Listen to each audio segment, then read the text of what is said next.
Hello everyone. So in the previous video that was upon prepositions part 2 उसमें हम prepositions ही जो preposition of place है, position है या direction है या movement है उनको हम कर रहे थे एंड अनफॉर्चुनेटली बीच में लैपटॉप रुकने की वजह से वो वीडियो उतना ही बन पाया। तो अब हम नेक्स्ट वीडियो जो है वहीं से शुरू कर रहे हैं जो हमारा लास्ट पॉइंट था। हम इनटू को डिस्कस कर रहे थे तो मैं अब इस वीडियो में वहीं से शुरुआत करूंगी। ठीक है, इंट्रोडक्शन मैं दे चुकी हूँ, प्रीपोजिशंस क्या होती हैं।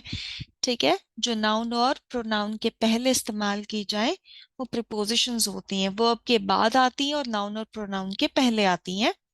तो आपको ये याद रखना है और इनका फंक्शन होता है रिलेशनशिप बताना, वर्ड्स को रिलेट करना। तो ये बात भी आप याद रखें। ठीक है, different types of prepositions are there, वो आप याद रखें कि किन किन बेसिस पर प्रिपोजिशंस को सेग्रीगेट किया जाता है। ठीक है, या उनके टाइप्स बताए जाते हैं।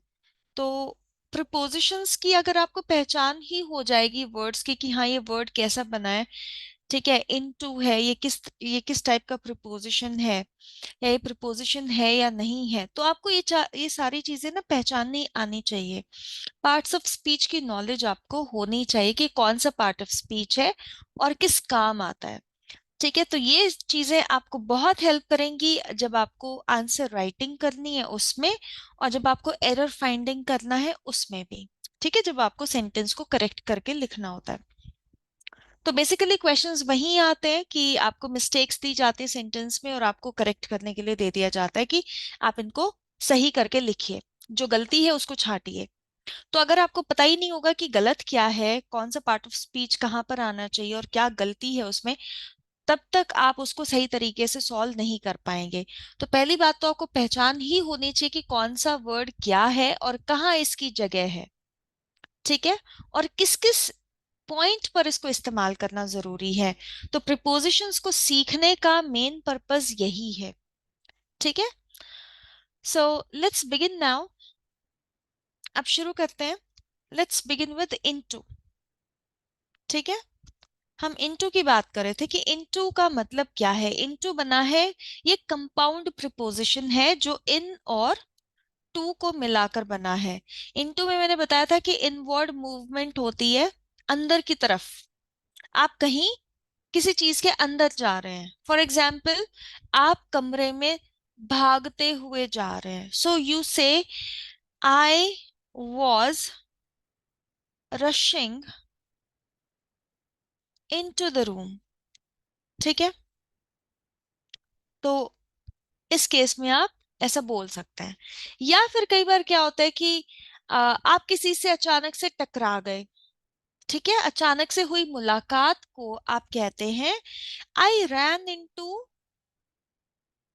One of my friends in the market. I ran into one of my friends. ठीक है, कि मेरे एक दोस्त, मतलब आपके दोस्तों में कोई होगा, आप उनसे टकरा गए। रैन इनटू का मतलब ये होता है।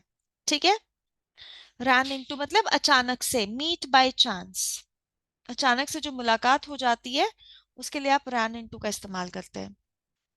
ठीक है, सो इस तरह से इनटू का इस्तेमाल करना है। आप कह सकते हैं कि मोशन की बात हो रही है यहाँ पे, देखो मूवमेंट है, मोशन है, अंदर की तरफ है। Like he boarded into the bus, he boarded into the bus, कि बस के अंदर वो चढ़ गया। ही बोर्डेड इनटू द बस। ठीक है, तो इस तरीके से आप इनटू का इस्तेमाल करेंगे। आफ्टर दिस अब हम बात करेंगे, एक और प्रिपोजिशन होता है जिसको हम अनटू कहते हैं। अनटू का मतलब होता है अनटिल। अब ये जो अनटिल या अनटू है, इनका यूज कहाँ होता है, जब आप किसी पॉइंट तक की बात करें। ओके, यहाँ पर आप एंड पॉइंट की बात करते हैं, तो अनटू का भी इस्तेमाल होता है और अनटिल का भी इस्तेमाल होता है। ठीक है, अनटू का मतलब होता है until this point. Like he came with me unto this point, कि वो मेरे साथ इस पॉइंट तक आया। अनटू दिस पॉइंट मतलब इसके आगे नहीं। तो अनटू का इस्तेमाल अनटिल या टू की तरह से ही होता है। ठीक है। टू का इस्तेमाल आप डायरेक्शन के लिए कर सकते हैं, बिल्कुल। डेस्टिनेशन बताने के लिए भी कर सकते हैं। डायरेक्शन या डेस्टिनेशन दोनों ही आप बातें बता सकते हैं इसमें। तो मूवमेंट भी होती है, जैसे आप ये कहना चाहें, ही वेंट टू मार्केट, वो मार्केट गया। ठीक है। तो टू मार्केट, मार्केट क्या है, उसकी डेस्टिनेशन है, राइट। और ही वेंट टू स्कूल, इस तरीके से भी हम बता सकते हैं, राइट। एक होता है टूवर्ड्स। टूवर्ड्स भी बेसिकली डायरेक्शन बताता है। ठीक है। Like he went towards the town, मतलब वो शहर की तरफ गया है। शहर गया है नहीं गया है उसकी हम बात नहीं करें, पर वो शहर की तरफ गया है। सो टूवर्ड्स का इस्तेमाल की तरफ के लिए होता है। ठीक है। He went towards the town. And एक और बात आप याद रखें, जो टू है इसका इस्तेमाल कहाँ नहीं करना है, होम के साथ नहीं करना है, ये याद रखें। With home two is not used. ठीक है। आप ये सीधा कह सकते हैं ही वेंट होम, वो घर गया। टू होम लिखने की जरूरत नहीं है। ओके। ही वेंट होम, इससे सही रहेगा। देन अब आपने अबव पढ़ा था, अंडर पढ़ा था, ओवर पढ़ा था, पर क्या आपने बिलो पढ़ा था? नहीं। तो अब हम बिलो पे ध्यान देंगे।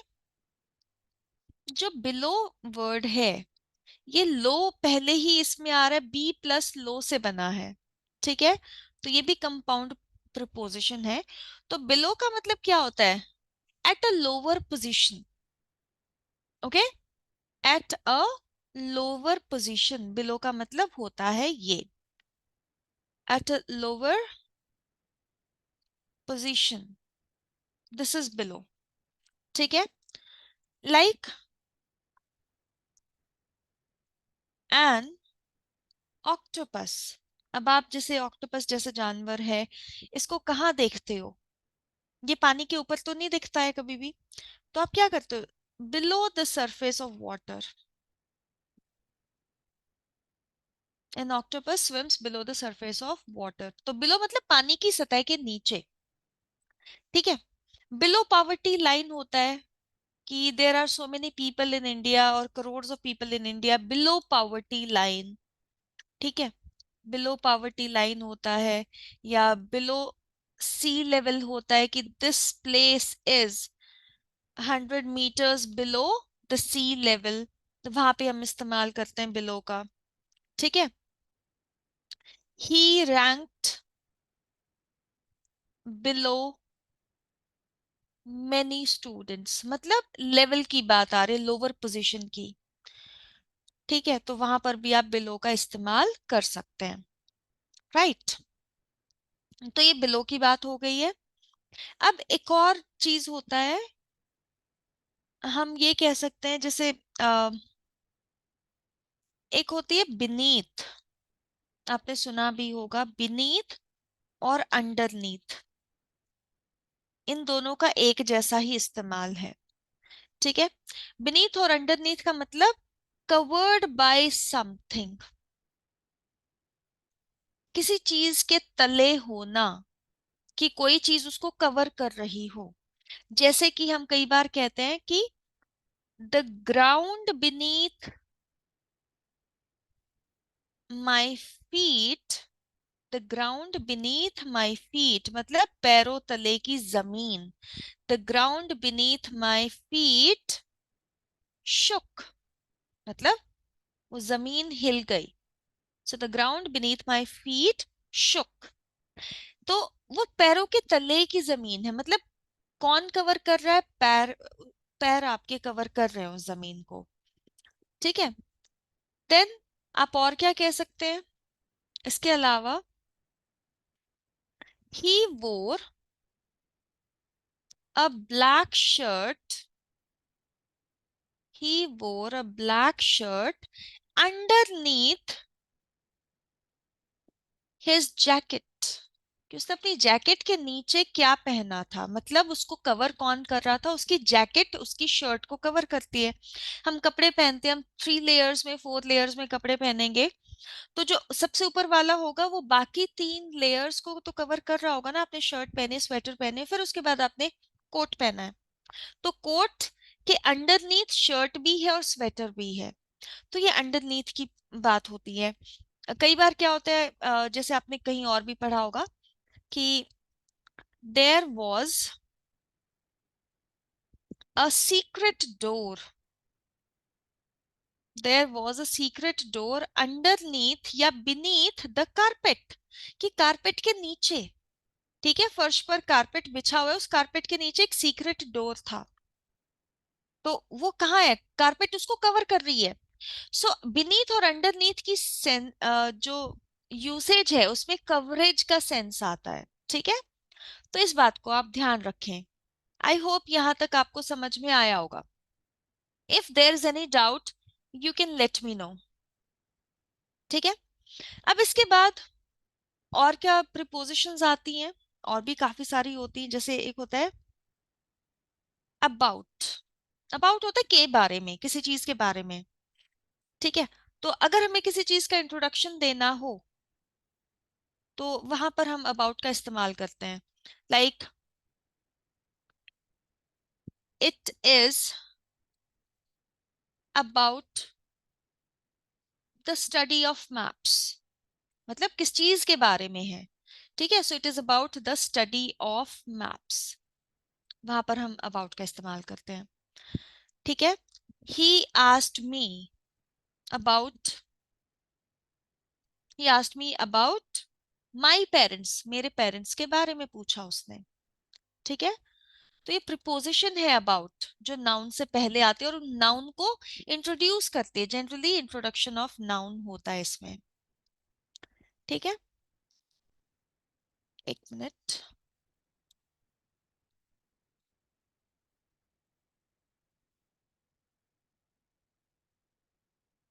ओके, अब इसके बाद हम एक और चीज कह सकते हैं कि एक मूवमेंट भी होती है ना।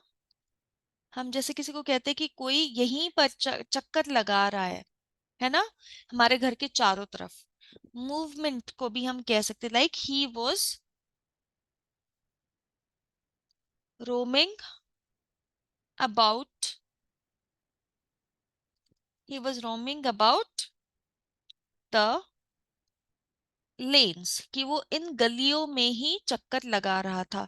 सो रोमिंग अबाउट द लेन्स, तो अबाउट यहाँ पे मूवमेंट को शो करता है, तो इस तरीके से भी हम अबाउट का इस्तेमाल कर सकते हैं। आफ्टर दिस और हमारे पास क्या होती है प्रिपोजिशंस, हमारे पास होती है जैसे बियॉन्ड। बियॉन्ड भी डेडलाइन को शो करता है, ठीक है। इट शोज द डेडलाइन की he did not go beyond this,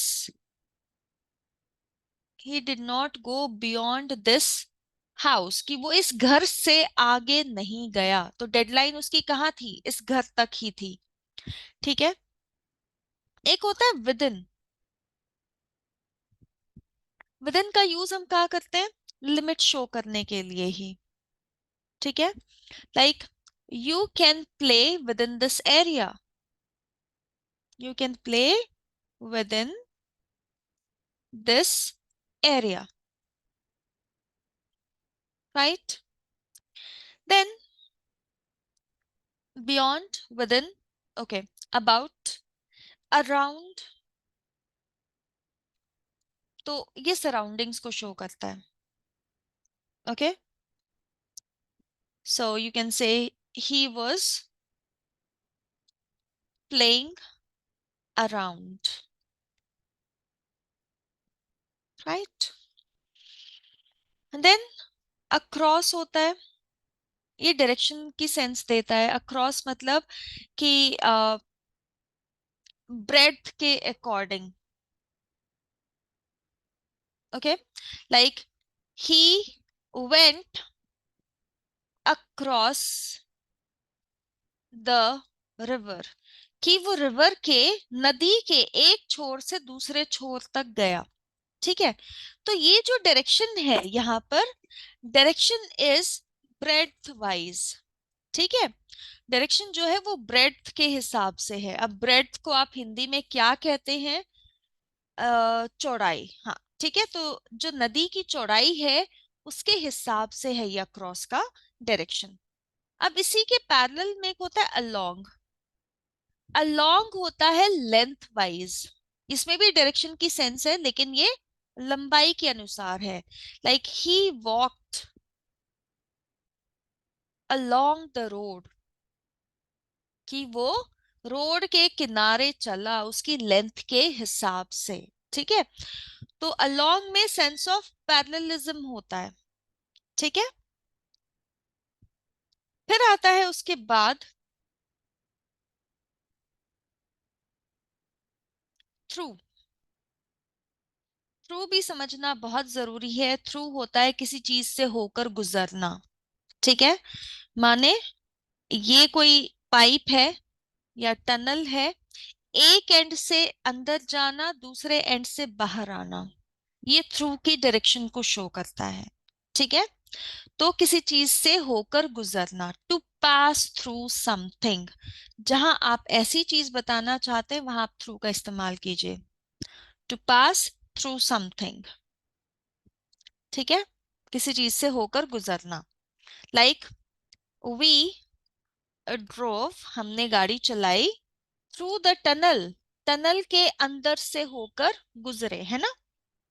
so here we can use through in such a case. देन हम और क्या यूज कर सकते हैं? विदाउट का इस्तेमाल कर सकते हैं। विदाउट भी, जैसे विद इन है, विदाउट भी होता है, ये भी कंपाउंड प्रीपोजिशन है। विदाउट का इस्तेमाल हम करते हैं to show that we don't have something. ठीक है, एब्सेंस ऑफ समथिंग या लैक ऑफ समथिंग हम बताते हैं, एब्सेंस या लैक ऑफ समथिंग।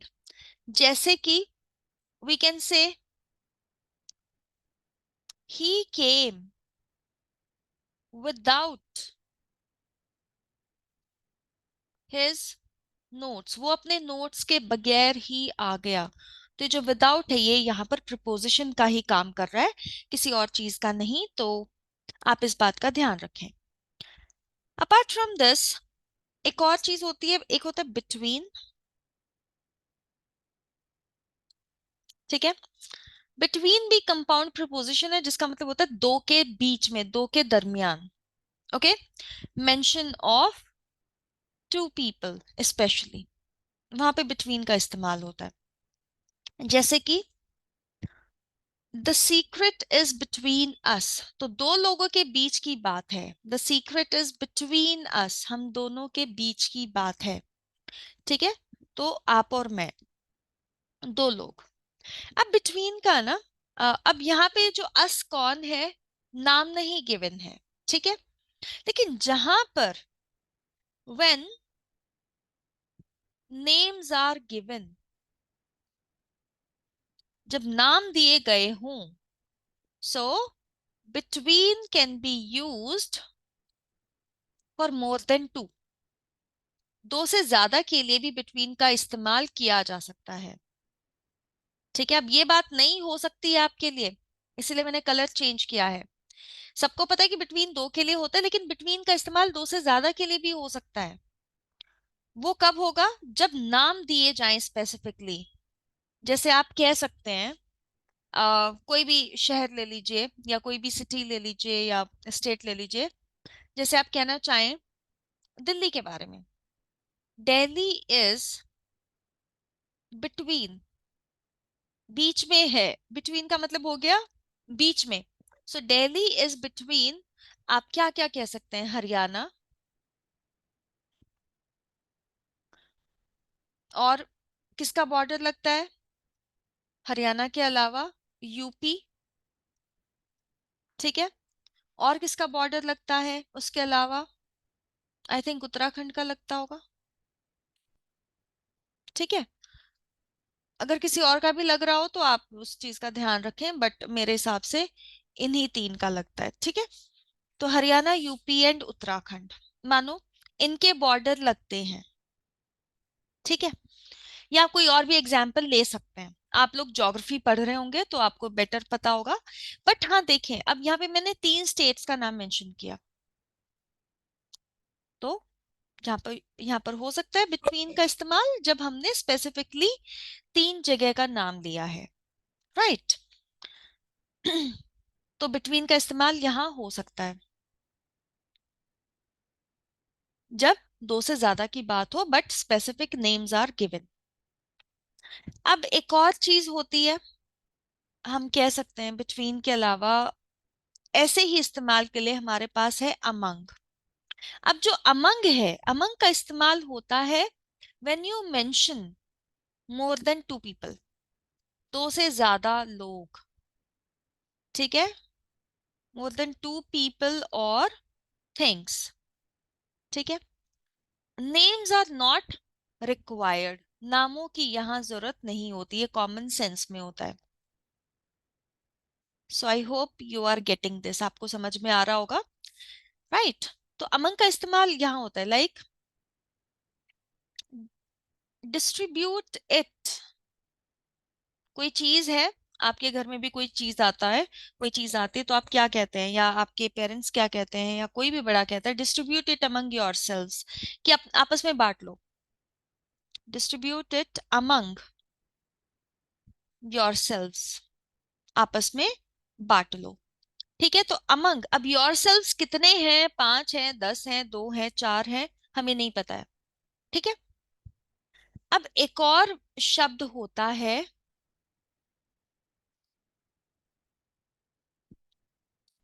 जिसको हम कहते हैं अमंगस्ट। अमंग का ही थोड़ा सा वेरिड वर्जन है, थोड़ा सा डिफरेंट है। ये क्या बन गया, अमंगस्ट। अमंग और अमंगस्ट में क्या फर्क है? ये भी मोर देन टू पीपल को शो करता है।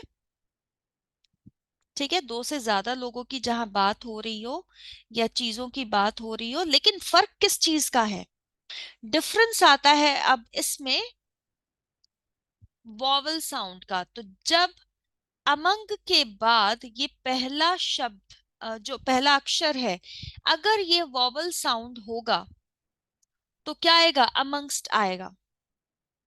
ठीक है, तो ये वो ए और एन आर्टिकल जैसे वाली ही बात है।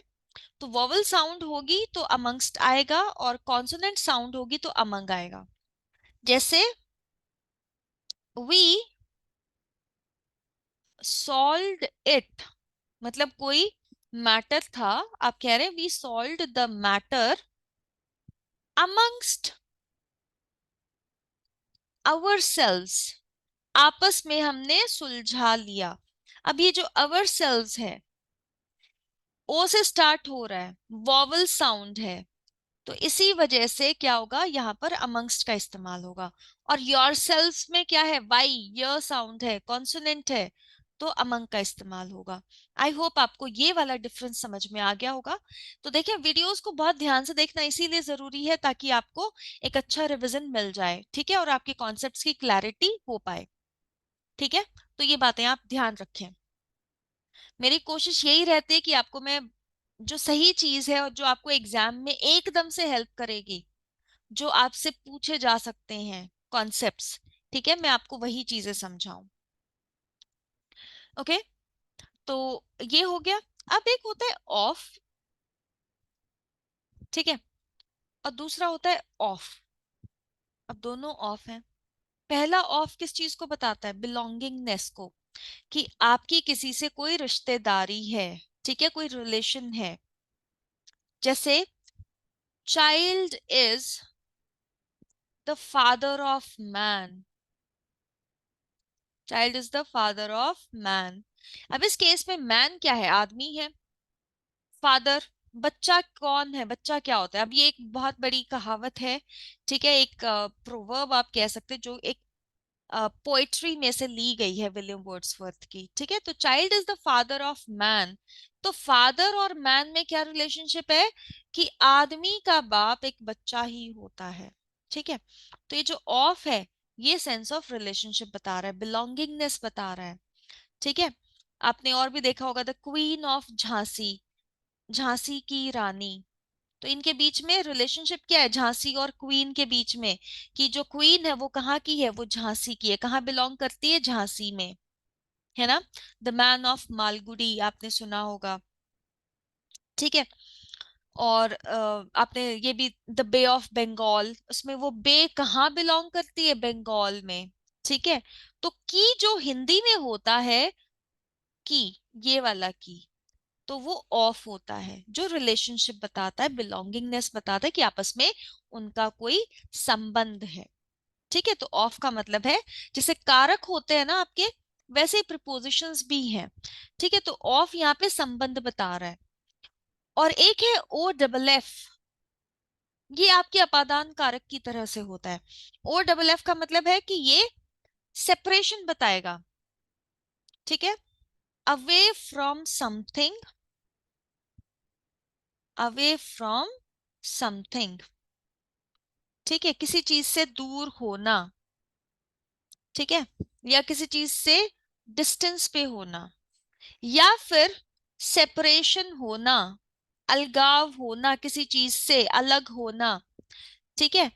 जैसे पेड़ से पत्ता गिरा, पेड़ से क्या गिरा, पत्ता गिरा, तो पत्ता कहाँ पर था, पहले पेड़ पे था और वो टूट कर गिर गया, तो वो जहां से टूटा, वो सेपरेशन हुआ उनके बीच में। तो इसी बात को इंग्लिश में भी हम कह सकते हैं, the leaf fell off, O double F, off the tree, कि पेड़ से पत्ता गिरा, कहां से गिरा, सेपरेशन कहां से हुआ, पेड़ से, ठीक है। द बॉय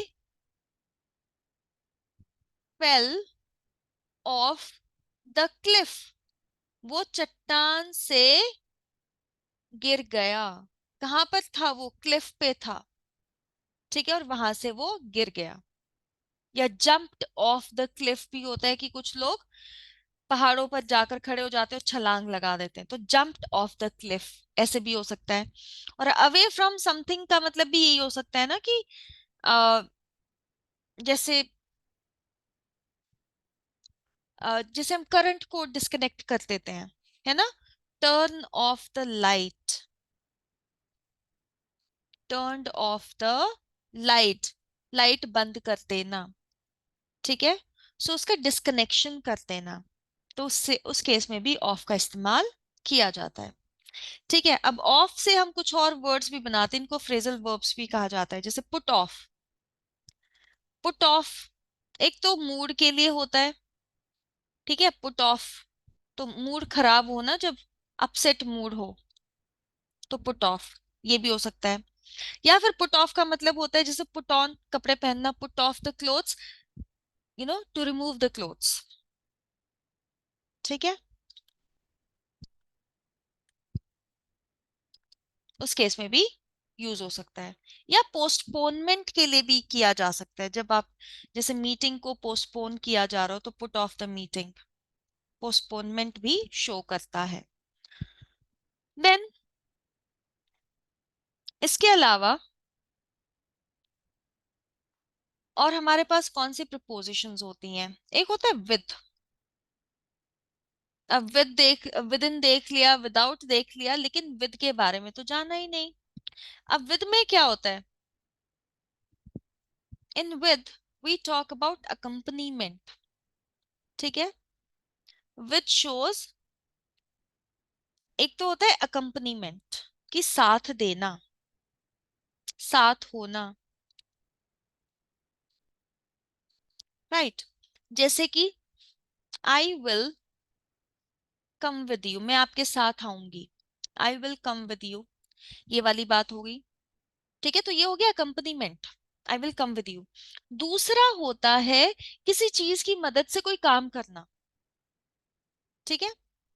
तो with shows working with instruments, तो इंस्ट्रूमेंट की तरह से जब आप किसी चीज का इस्तेमाल करते हैं तो वहां पर विद लिखता है, विद का इस्तेमाल होता है। Like I wrote with a pen, मैंने पेन से लिखा। ठीक है, आई होप ये आपको बात समझ में आ रही होगी। Okay, she played with a toy, वो एक खिलौने से खेली। She played with a toy, किससे? तो ये इंस्ट्रूमेंट बता रहा है, राइट? तो ये विद का इस्तेमाल हो गया है। And without we have learned already about it. फिर हमने अराउंड सीखा, बट क्या अराउंड के बारे में जाना? राउंड क्या होता है? एक, let me change the pen. What is round? Round होता है मूवमेंट या मोशन को शो करना। ओके, जैसे he went round the palace, वो घूम रहा था। He went round the palace, वो महल में इधर उधर घूम रहा था।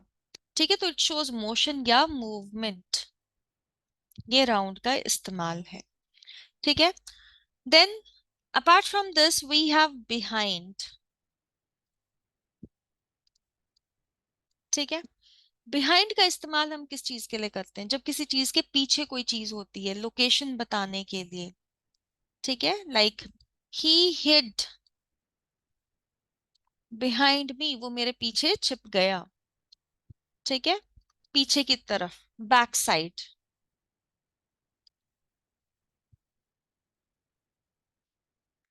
फिर इसके बाद हम और क्या प्रिपोजिशंस जानते हैं? I told you about beside. Beside हमने जहां बाय को सीखा था, उसी तरीके से बिसाइड है जो नियरनेस को शो करती है।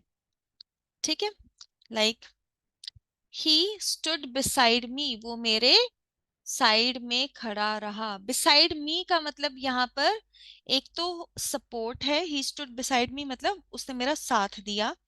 दूसरा है नियर मी, ठीक है, फिजिकली, उस तरीके से बिसाइड का इस्तेमाल होता है। अब एक और वर्ड है जो बिसाइड के जैसा ही है। Okay, so don't be confused, I want to tell you about this कि there is a word which is similar to beside, और वो क्या है? वो है बिसाइड्स। लेकिन बिसाइड्स का काम प्रिपोजिशन का नहीं है, it is not a preposition. ठीक है, प्रिपोजिशन ये नहीं है। तो बिसाइड्स का मतलब क्या होता है? इसका मतलब होता है इन एडिशन टू, के अलावा। बिसाइड्स का मतलब होता है इन एडिशन टू, के अलावा।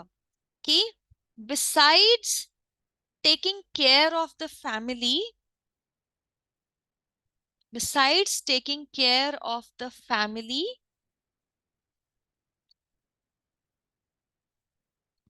she takes care of the office too, or she takes care of the business too। मतलब कि फैमिली की देखभाल करने के अलावा, इन एडिशन टू। ठीक है, तो ये बिसाइड और बिसाइड्स में फर्क है। आई होप आपको ये बात समझ में आई होगी। अब हमने बहुत सारी प्रिपोजिशन सीखी, लेकिन कुछ प्रिपोजिशंस अभी और भी हैं जो हमें सीखने की जरूरत है। जैसे फ्रॉम। फ्रॉम बताता है शुरुआती पॉइंट, स्टार्टिंग पॉइंट। ये फ्रॉम बताता है हमें कि what is the starting point. ठीक है, like they went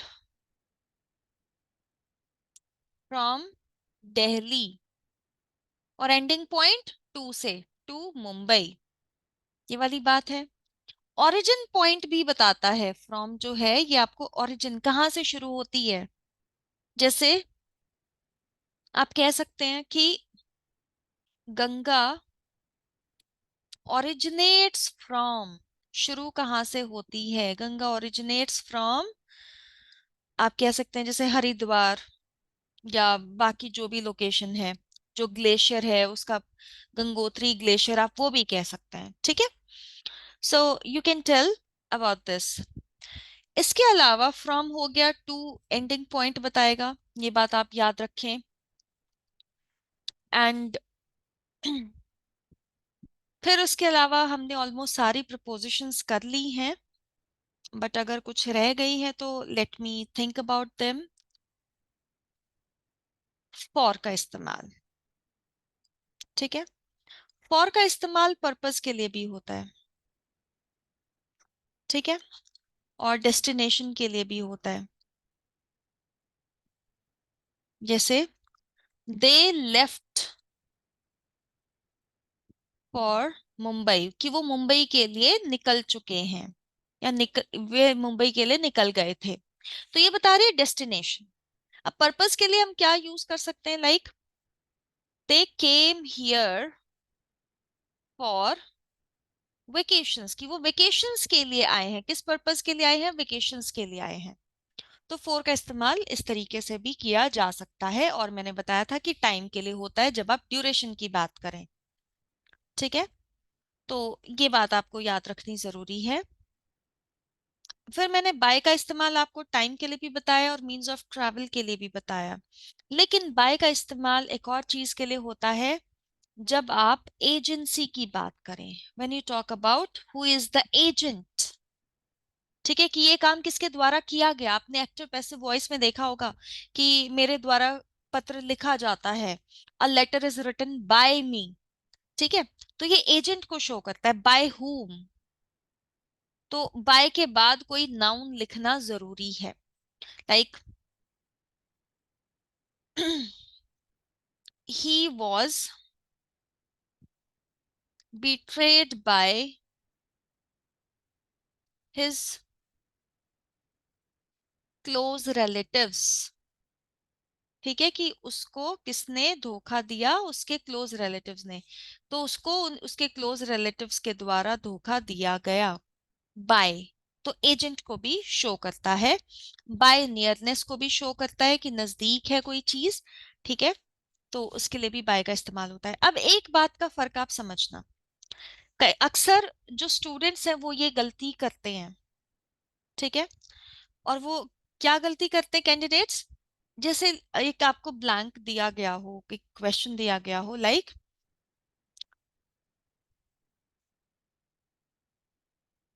just a moment,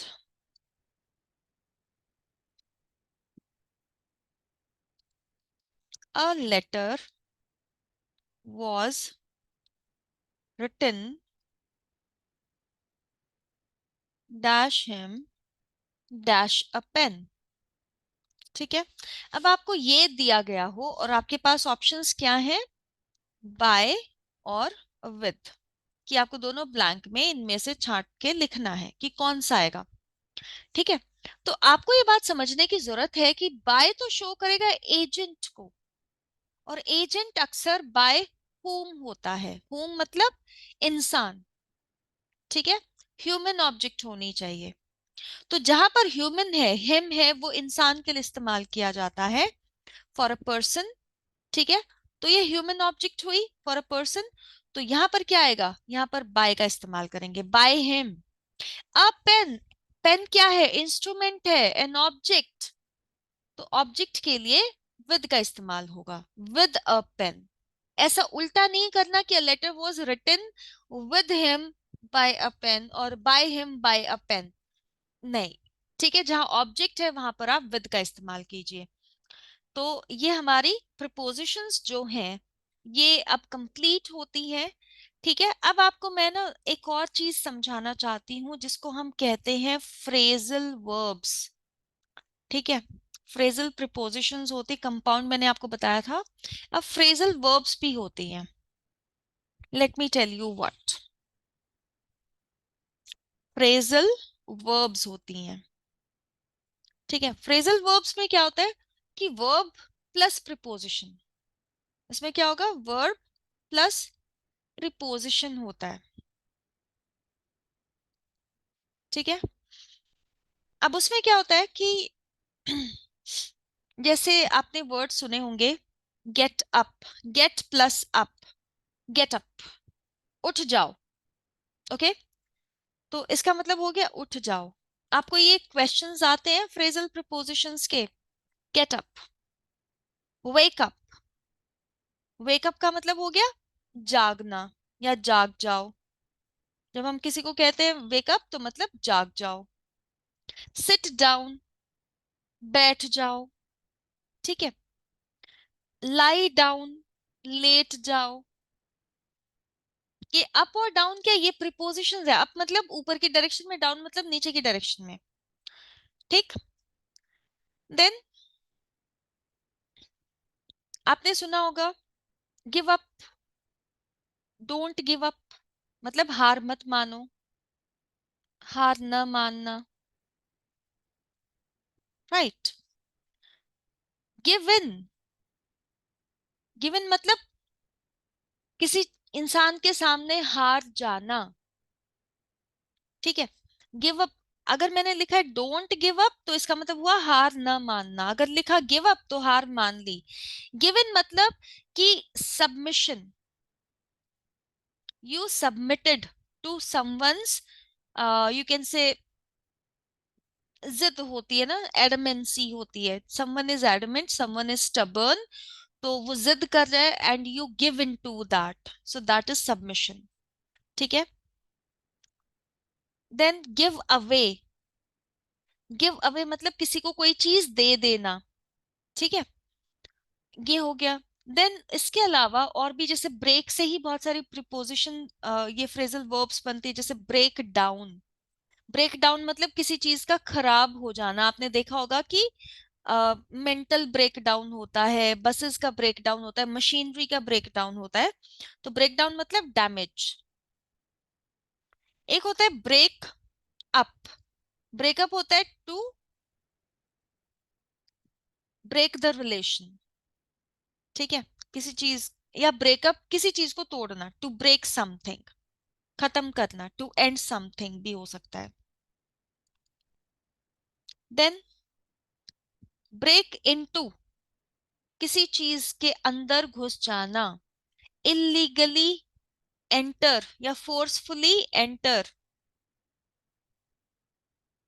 breakout, फैल जाना, जैसे ब्रेकआउट ऑफ मलेरिया, तो सेंस में। ठीक है, टू स्प्रेड, ये ब्रेकआउट हो गया, टू स्प्रेड। तो इस तरीके से ये आपकी क्या है, ये प्रिपोजिशन, प्रिपोजिशंस प्लस वर्ब्स हैं, तो इनको फ्रेजल वर्ब्स कहा जाता है। ठीक है, तो आपको ऐसे ही फ्रेजल वर्ब्स की लिस्ट बनानी है और उनको सीखना है। ठीक है। या फिर मैं एक काम करूंगी कि नेक्स्ट वीडियो जो होगी हमारी, जो लेक्चर होगा, उसमें मैं इन फ्रेजल वर्ब्स की लिस्ट ही आपको दे दूंगी। ठीक है, and that will help you. आपको वहीं पर एक ही जगह पर ये मिल जाएंगे।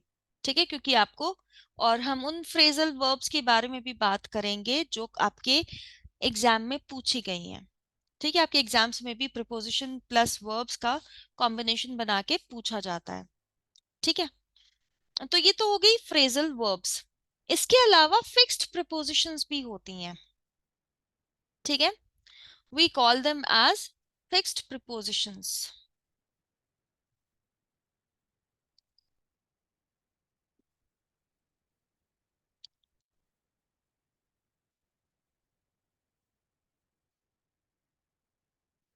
ठीक है, उनको कहा जाता है फिक्स्ड प्रिपोजिशंस।